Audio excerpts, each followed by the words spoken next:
This presentation examines the inverse normal. So here's a question. Which z-score corresponds to the 90th percentile? And to answer that question, we're going to go ahead and take a look at our applet. But this time we're going to look at the quantile version of that applet. So indeed, for a z-score, the mean is 0 and the standard deviation is 1. And we want to know what z-score corresponds to a probability of 0.9. So if the area under the curve is 0.9, how far over does the z-score have to go? And they tell us that it's about 1.28. So if I'm here at 1.28, the area under the curve is 0.9, or 90% of the entire area. So indeed, we write that z equals 1.28 corresponds to P90, or the 90th percentile. We can check that on MINITAB. The command on MINITAB is INVCDF, or inverse CDF. We put in the probability amount, or the percentile amount, 0.90, semicolon. Then we tell it what distribution we're working with. A normal 0, 1. Mean of 0, standard deviation is 1. And then you can see the output. The output tells us that the probability x is less than 1.28155 equals 0.9. So the z-score that corresponds to the 90th percentile is indeed 1.28155. So here's a question for us. We're going to say a random variable is normally distributed with a mean of 70 and a standard deviation of 10. And this time we want to find the score that corresponds to the 90th percentile. But we know what z-score corresponds to the 90th percentile. So the question is, which x value do we need to yield the 90th percentile? So that z-score indeed is 1.28155. We know that z is x minus mu over sigma, and we know that mu is 70 and sigma is 10 in this example. So I'm going to substitute 1.28155 for z. I'm going to substitute 70 in for mu, and I'm going to substitute 10 in for sigma, and then I'm going to solve for x using algebra. So there's a substitution. 1.28155 for z, x minus mu of 70, divided by a sigma of 10. If I multiply both sides by 10, what's going to happen there? Obviously 10 times 1.28155 is 12.8155, and that is going to equal x minus 70. So adding 70 to both sides, our final answer is going to be that 82.8155 equals x. That is the score that we need on this test with a mean of 70 and a standard deviation of 10 that will correspond to the 90th percentile.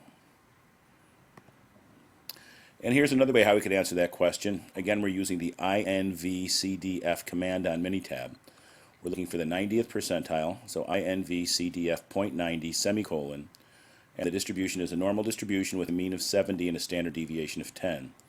And you'll notice down here it gives us our answer that the probability x is less than 82.8 is 0.9, or the 90th percentile corresponds to 82.8155.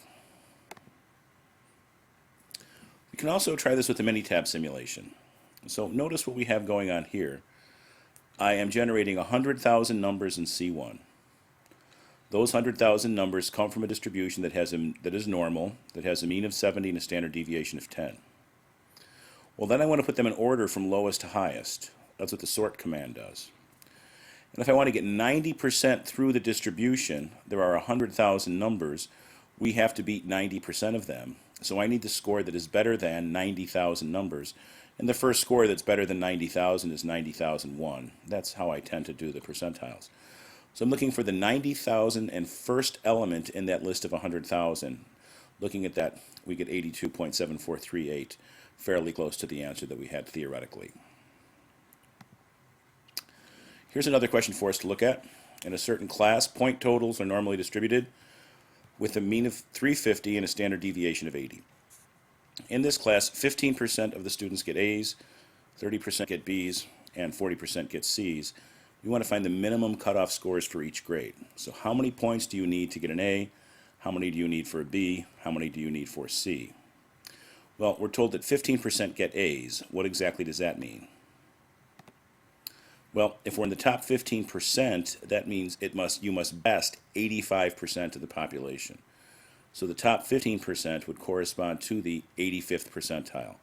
So we're looking for a score at the 85th percentile from this normal distribution with a mean of 350 and a standard deviation of 80. I can go ahead and ask MINITAB to do that for me. So INV CDF 0.85. This will give me the 85th percentile.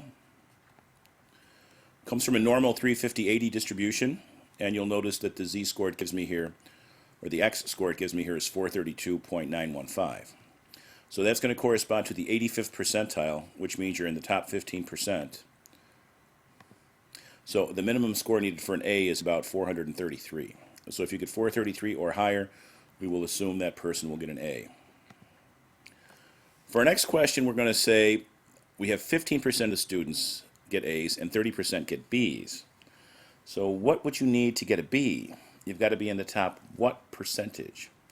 Well, 15% and 30%, that means 45% get either A's or B's.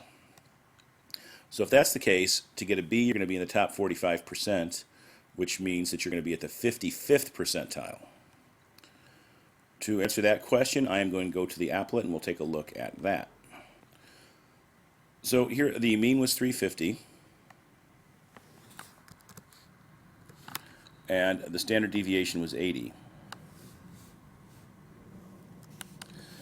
And we want something that corresponds to the 55th percentile. So our P here is going to be 0.55, and we'll let the applet tell us what that value is. The applet gives us 360.05. So to be in the top 45%, you have to best 55% of the population, and you need a score of about 360 to do that. So we can say the minimum score needed for a B is about 360. Now, back to our question. 15% get A's, 30% get B's, and 40% get C's. So what percentage do we have altogether? 15 and 30 is 45, and 40 more is 85. So to get a C, you've got to be in the top 85% of the population. 85% get A's, B's, or C's. If that's the case, you are better than what percentage? You'd have to be better than 15%. So the top 85% would correspond to the 15th percentile. Now, let's go ahead and do this with the z-score. So this time I'm just going to try it with an INV CDF 0.15, normal 0, 1. So this gives me a z-score of negative 1.03643. And I just want to show you one more time how we can convert from a z-score back to an x-score. It's a standard question that's asked in probability. So our z is negative 1.03643. What will our mu and sigma be?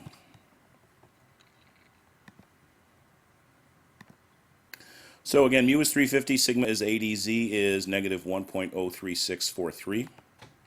So z is x minus mu over sigma. So we know what z is. We're going to replace z with negative 1.03643. X minus mu, x minus 350 divided by 80. We're going to solve this using algebra. Multiplying by 80. 80 times negative 1.03643 gives me negative 82.9144 is x minus 350.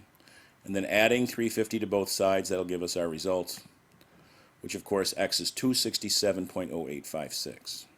So the z-score of negative 1.03643 corresponds to an x-score of 267.0856 when mu is 350 and sigma is 80.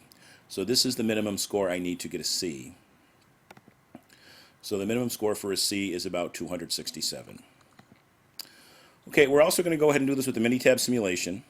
So this time notice I have random 1 million C1. So I'm putting a million numbers in C1, normal 350, 80, mu of 350, sigma of 80, sort, put them in order, C1, C2.